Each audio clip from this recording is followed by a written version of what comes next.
Hi, everybody. Last time we started our tree job, and I have some great news for you. It's finished. I know that you are as excited as I am at seeing how these endosymbiont genomes shape up on a tree. So let's go find the job. So how do we find the job in Patrick? Well, you could go into your workspaces, and if you could remember where you saved it and what files you created, you could go there.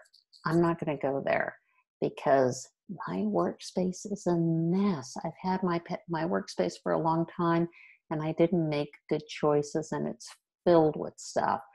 I hope you will learn from my example and be nicer and neater about your workspace. But if you can do it, go there. Another thing you could do is go up into workspaces and click on My Jobs. That's another way to get access to your jobs. The way I like to do it is go down to the jobs monitor here, which shows me queued, running, and completed jobs. And if I double click on this, it's going to open up my jobs page where I can see all the jobs that I had running. When we last left off, this row here was the job we were running with 10 genes on this endosymbionts tree. So how do I see this job? First, I have to highlight it. And then you'll notice that that populates this vertical green bar with two icons, two potentially downstream actions. Also, you have some more info here if you're interested in it, some more information about the job. If you had a problem with the job, you could click on the report issue icon, but we just want to see this job, so let's click on the view icon. Okay, and this shows that this will reorient the page and show you the information for your particular job. Across the top here is the breadcrumb that shows you where that job is in your workspace. It's in my home directory in a file called endosymbiont trees, and there's the job itself. Right underneath it, it shows me some information about the job ID, how long it took to run, and the different parameters. If I click on this arrow here, it'll show me a lot of boring stuff that generally I don't want to see, but you may be interested in. Tells me the parameters that I selected when I submitted the job. Now I'm going to do two different instructional videos showing the different job results that come with any tree job. And our Patrick, the way we do things generally is we try to anticipate all the different files that you would want to see and give them all to you. It looks a little small here, but if I open up this one, this detailed files, you'll see there's a lot of data here. But what to me is the most exciting thing about the Codon Trees pipeline is this report, h.html. That is a really awesome thing that I want to show you today. So let's highlight the row that has that report, and you click on it, and then you see you get these particular downstream functions that you can do. I want to view it. I may want to download it. I never want to delete it. It's so important. Don't ever do that. If you want to share it with other people, you can copy it or you can move it. But let's click the view button. And this opens it up. And here at last is our glorious tree. So the bootstrap values are pretty large. And I'll give you more details about exactly how the tree is run. At the very end of this series, I'll tell you exactly how you should cite the programs used to build the trees. I'll show you exactly how to find that information, how the bootstraps were done, all of that. I don't want to go into that now. I just want to show you the glory of this report. So you go down here and you can see all the Buchnera. Remember, we just did this with 10 genes.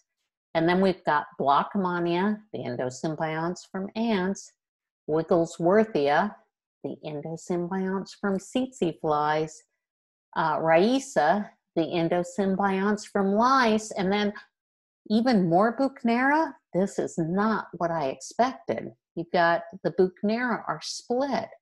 And the support values look pretty good, but you've got some 75s there. This tree is, it's a midpoint rooting. So let's look more at the statistics with this tree. The tree analysis statistics tells me that there were 82 genomes, 0 deletions, 0 duplications. Remember, we talked about that, looking at the protein families that allowed you to use genes that were from genomes that were duplicated, or also include protein families that had a particular genome might have been missing that. We didn't include any of that in this one, although one of the ones I'll be doing is showing you how to improve your tree, so we'll talk more about that in a later video. We requested 10 genes. We found 5, only 5 that they all shared. And that also included 5 protein alignments. These were the number of amino acids that were aligned. These were the number of CDS alignments. And these were the number of nucleotides that were aligned. So we didn't even get 10. I'll show you some other things too in gaming the system and how to improve your tree. Braxamil, which is the program that builds the tree, gave us some warning. It tells us that some of these genomes are identical, and it tells how long it took to run. Here's the Braxamil command line for those of you who are into that kind of stuff. These are the genome statistics. There's the genome ID. It tells me how many total genes it had, how many of those were single copy, and how many of those single copied were used. And here's the name of the genome. So remember, we had a good number of genomes. So we have to scroll through that and see all of those. But it went from a pretty small, teeny tiny little genome, which is this guy, up to one. None of the endosymbionts are big genomes. But when you got to Blockmania, they were had considerably more genes. Then it tells me the statistics of the gene families that were used and what their PG fam ID was, and the different parameters of the alignment and what their name was. This kind of stuff you could put right into a supplementary file that you submit with your paper. And reviewers would love to see that. Although if it's only 5 genes, reviewers aren't going to love to see that. They're going to want to see more. Okay? Then here at the bottom, this is the most important part. Strategies to increase the single copy genome number. This is telling me there are certain genomes that I could eliminate. Remember I said I wanted to look at 10 genes. It says if I eliminate these 2 genomes, I can go up to 23 genes. So if I wanted to see what this was, I'd do a copy and then a find function and then start looking for it. And then I'll be able to find out who it is. Hold on. So let's go looking for this particular genome. It's up here. Where is it? Why is this not working when I want it to? There we go. So I'll let you know right away, a lot of our problem genomes are here with these louse isolates. So it's telling me if I get rid of this guy, and let me scroll down. Let's see who this guy is. So I copy it, I do a control find, paste it, and then I have to march through to find it again. Another one. Oh, that's too bad. This is one I kind of like because it's from the pubic louse and the other ones are from body lice. But nonetheless, it's telling me if I eliminate those, I'll make the tree stronger.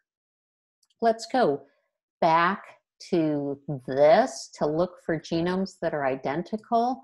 So it's saying this genome and this genome are identical. The same first genome and this one are identical. The same first genome and this one are identical. So it's giving me some hints on ways I could possibly improve my tree. If these are all public genomes and you're just trying to make a nicer tree, this one has a lot of genomes in it. Generally, I find that maybe 75, maybe 60, 50 genomes make a good looking tree for a publication. This would be too many. So I could go in and cut some of these duplicate files and be able to improve the quality of my tree.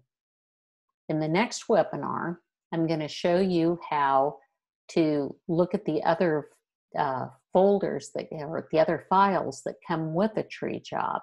And then after that, we're going to go into the nuances of how to improve your tree, make it look better, get rid of some of these, remove some of these from your genome group. We're going to start marching you through things like removing problem genomes from the genome group, and then being able to determine how many genes you could request and how many deletions and duplications you can allow. So I hope that you'll join me. I love this pipeline, and I'm really anxious to show you how you can use it for the best advantage to make the best tree that you can use for your publication. Thanks a lot, and have a nice evening.